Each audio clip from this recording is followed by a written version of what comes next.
یہ ان کا شہید کیا جانا اور ٹارگٹ کیا جانا اسرائیل کی جانب سے، تو ظاہر ہے کہ ایک مورال جو ہے وہ خاصا متاثر ہوا ہے۔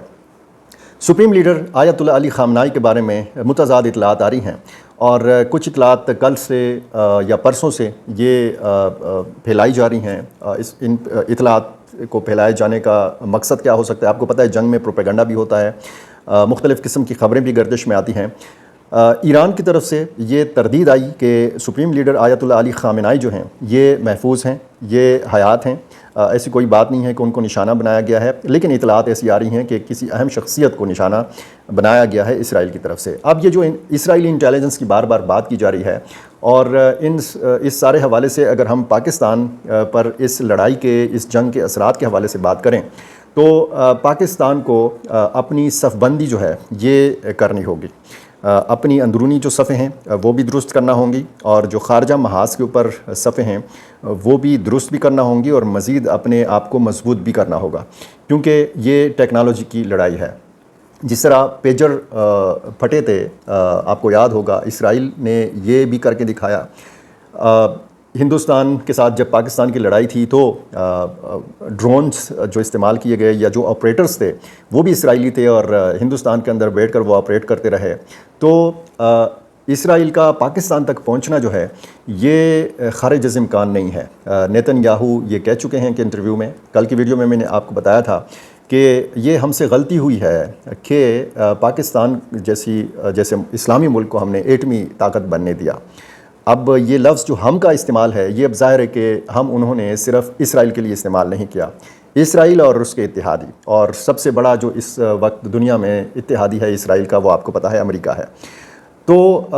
جو اس وقت ہندوستان اور اسرائیل کے تعلقات ہیں، اگر اس خطے میں، اس ریجن پر آپ نظر ڈالیں تو چین کا بڑا واضح موقف ہے، ایران کو وہ فل سپورٹ دے رہا ہے، روس فل سپورٹ دے رہا ہے ایران کو، لیکن اس ریجن کے اندر ہندوستان سب سے بڑا اتحادی ہے اسرائیل کا، اور یہ سب سے یعنی یہ چشم کشا ایک قسم کی اطلاع ہے یا خبر ہے، یہ ایک حقیقت ہے کہ جو پاکستان کو، جس کو نظر انداز نہیں کرنا چاہیے۔ پاکستان کی جو عسکری قیادت ہے، فیلڈ مارشل عاصم منیر، یہ امریکہ میں موجود تھے جب یہ سارا ہو رہا تھا سلسلہ ایران کا اور اسرائیل کا۔ تو پاکستان کو اپنا جو سفارتی تعلق ہے اس میں بیلنس بھی رکھنا ہے۔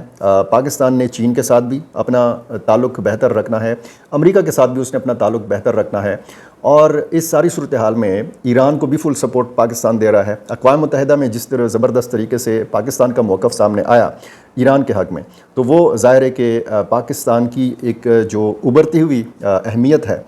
اس سے اندازہ لگایا جا سکتا ہے، کیونکہ پوری دنیا کی نظریں اس وقت جو ہے وہ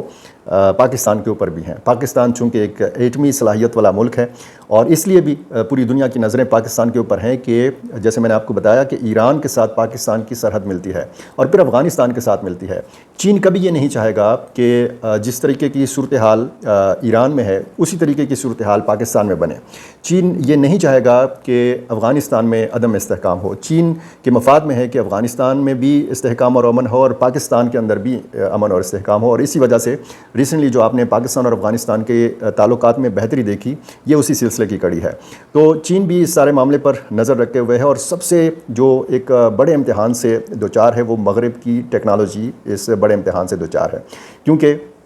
ہم نے یہ دیکھا کہ اسرائیل کے ڈرونز جو ہیں یہ ناکام ہوئے پاکستان اور ہندوستان کی لڑائی کے دوران۔ روس کا جو ایک دفاعی نظام تھا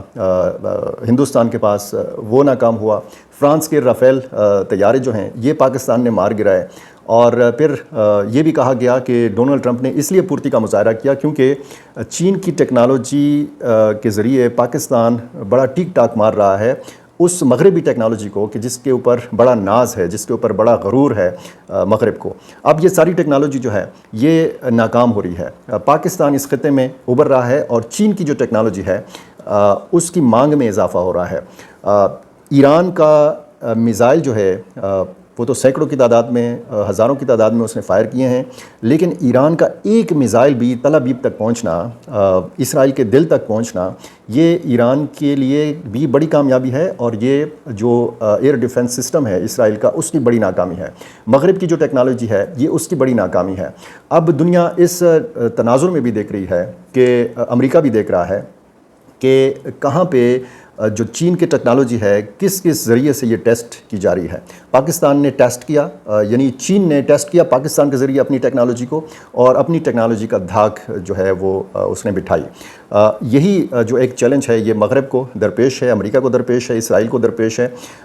ڈونلڈ ٹرمپ نے جس طریقے سے پیش گوئی کی ہے تو ظاہر ہے کہ یہ صرف پیش گوئی نہیں ہے، انہوں نے ظاہر ہے کہ رابطوں کا سلسلہ بھی تیز کیا ہوا ہے، جس طریقے سے انہوں نے کہا کہ ٹیلی فون کالز اور ملاقاتوں کا سلسلہ جاری ہے۔ شہزادہ محمد بن سلمان سے انہوں نے بات کی، اور انہوں نے پھر ایرانی قیادت سے بات کی۔ اب دیکھنا یہ ہوگا کہ یہ معاملہ کہاں جا کے رکتا ہے، لیکن اس معاملے سے نظریں نہیں ہٹائی جا سکتی، اس کو نظر انداز نہیں کیا جا سکتا اس تناظر میں کہ اس سے افغانستان بھی متاثر ہو سکتا ہے اور اس سے پاکستان بھی متاثر ہو سکتا ہے، اور دونوں ملکوں کی قیادت کو یہ بہت سارے معاملات جو ہیں اس پر نظر رکھنے کی ضرورت ہوگی۔ انڈین جو ایجنٹس ہیں ایران کے اندر، اور جس طریقے سے وہ موساد کے لیے کام کرتے ہیں، را اور موساد کا اشتراک جو ہے یہ اس خطے کے لیے کتنا خطرناک ہے، پاکستان کے لیے کتنا خطرناک ہے، خود ایران کے لیے کتنا خطرناک ہے، اور پھر افغانستان کے لیے کتنا خطرناک ہے، ان تینوں ملکوں کی قیادت کو یہ سوچنا ہوگا اور اپنی آنکھیں کھلی رکھنا ہوں گی، اور مستقبل کے اوپر بھی نظر رکھنا ہوگی۔ میرا چینل آپ نے ابھی تک سبسکرائب نہیں کیا، یہ کر لیجیے اور مجھے اپنی رائے سے ضرور نوازا کیجیے۔ بہت شکریہ۔